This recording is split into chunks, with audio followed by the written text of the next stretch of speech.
Hello everybody! Kamusta po kayong lahat? My name is Miss Jess at kung bagong bisita ka sa channel na to, welcome po and welcome back everybody.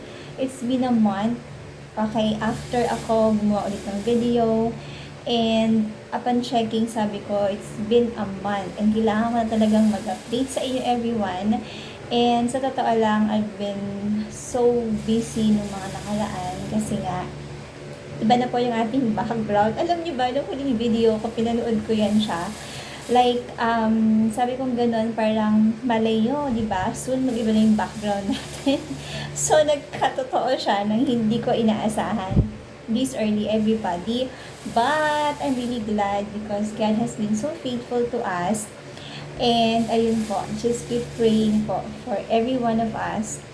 Again, ngayon nagre-recover pa lang tayo sa pagod kasi naglipat po kami. Okay, so salamat sa Panginoon kasi although medyo nahirapan ako, nag-struggle ako for a while, hindi talaga ako nakatulog ng mga ilang araw na yun before kami lumipat ng bahay.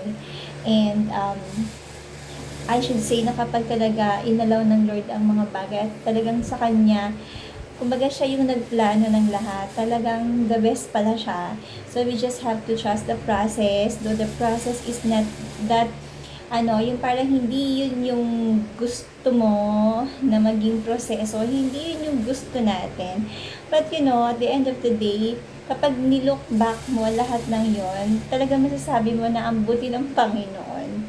So, ayun po, yung naging naging buhay natin for the last month. And ngayon po, we are back, giving review. Kasi I've been trying this two products. Actually, nagawa ko na ng video to, pero separate video sila. And, yun nga po, nung mga nakaraan, parang na-miss ko silang gamitin. Kaya pag-uusapan natin for today is si Black and Glow and si ating Avonay Tomato Lotion. Ngayon, magkaiba siya ng brand, diba? Magkaiba talaga siya.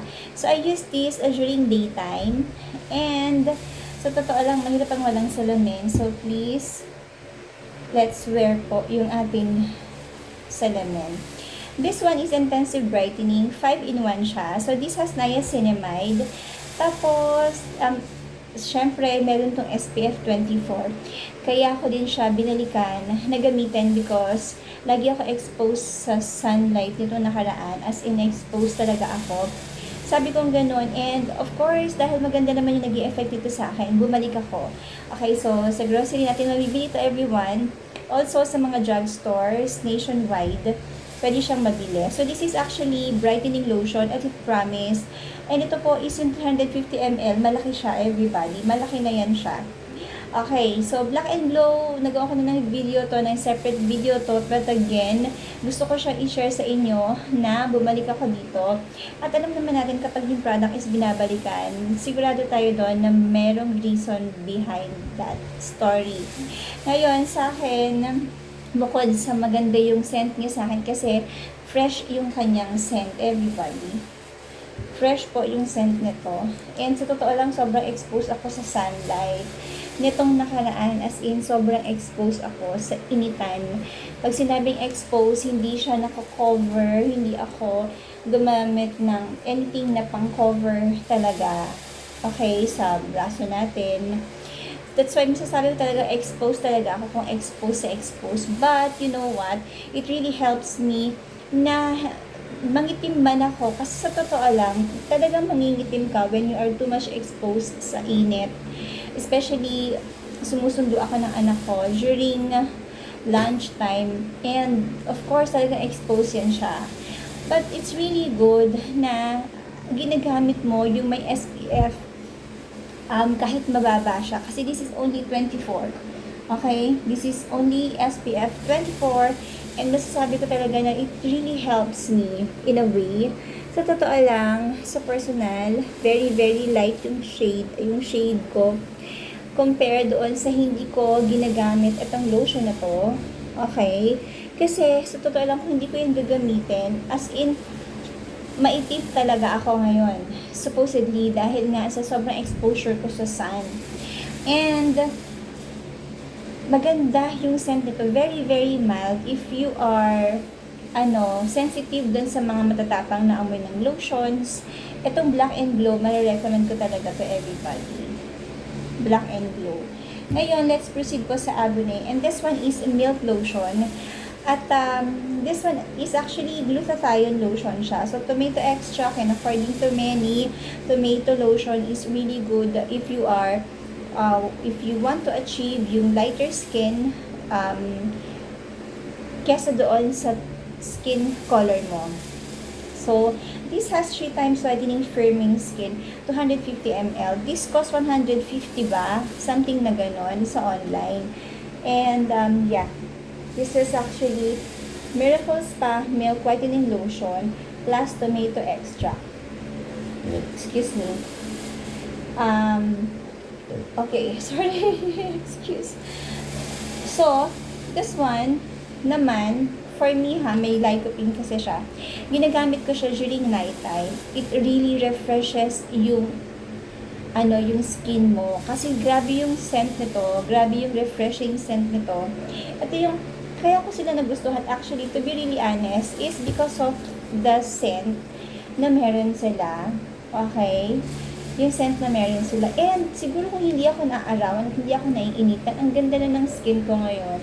But of course, dahil nga ako ay babad na babad sa araw, I do not expect po yung maximum na result na pwede nilang ibigay sa akin. But of course, nagamit ko na siya individually, okay? Nagamit ko na sila.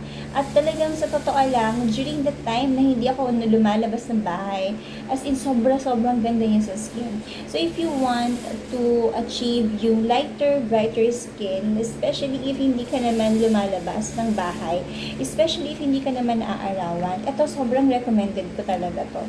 Try it for yourself.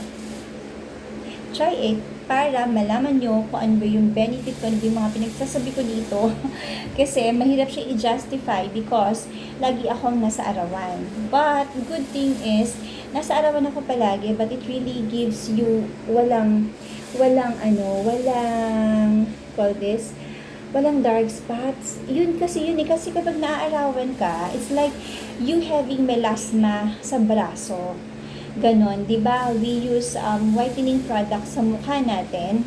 And yung malaking chance nun is kapag naarawan ka, magkakaroon ka talaga ng melasma sa face. Same as sa lotion. Same as kapag gumagamit ka ng mga whitening products sa iyong braso, sa iyong binte, ganyan. Talagang malaki yung chance na pagkakaroon, alam mo yung mga black na sa skin, malaki yung chance na magkaroon tayo nun if we are not using yung mga lotions like with SPF protections. That's why masasabi talaga maganda sila both because again, lagi ako sa initan, as in exposed ako sa initan, not using umbrella at times, ganon. Kaya masasabi ko maganda siya because wala naman akong dark spots na nakita so far. Wala siyang dark spots. Yan. Wala siyang dark spots. And ganun din sa face kasi I make sure na nagagamit tayo ng mga sunscreen protection for our skin. If you want to have yung healthy skin pa rin, hindi mo naman sinasabi na you're using whitening products for you na, na pumuti ka talaga. But if you just want to remain yung skin na meron ka, maganda talagang gumamit ng mga products that will really help in a way. Kasi tulad nito this costs less than 200 pesos for 350 ml product. Malaki na yon, malaki na yan siya, promise. Okay? And that's it for today's video. And please do like, share, subscribe sa ating channel, everybody. At marami tong, kasi alam nyo ba na marami tayong mga views sa mga whitening products, kaya pinupush ko to. Minsan ang mahirap lang talaga is katulad ko na nanay ako na lumalabas ako ng bahay and may mga errands tayo at mga kailangan tayong gawin, especially for our kids. Like, kailangan mo silang sunduin sa school, ganyan. So, hindi talaga pwedeng as in nasa bahay ka lang the whole day. Hindi pwedeng nasa bahay ka lang all the time as in hindi ka nasisinaga ng araw. It's very impossible. Ngayon, hindi naman ako pwedeng magpabaya, halimbawa, di ba? That's why I make sure na kahit mga products na gusto kong gamitin is yung mga murang products lang. Pero, very effective pa rin sa skin natin, everybody. 'Di ba? So, what's your story? Naka-try ka na ba ng mga products na to? Can you just please comment down below because I want also to listen dun sa mga story nyo. Gusto ko din silang nababasa. As well, nakakatulong po to sa ibang mga viewers natin, everybody. So, ayun po again. Thank you so much po for watching and please do share this video. Subscribe na rin po sa ating channel. And you can comment down below dito sa ating comment section. And yes po. Maraming salamat for watching. Stay blessed po. Have a nice day po. Bye!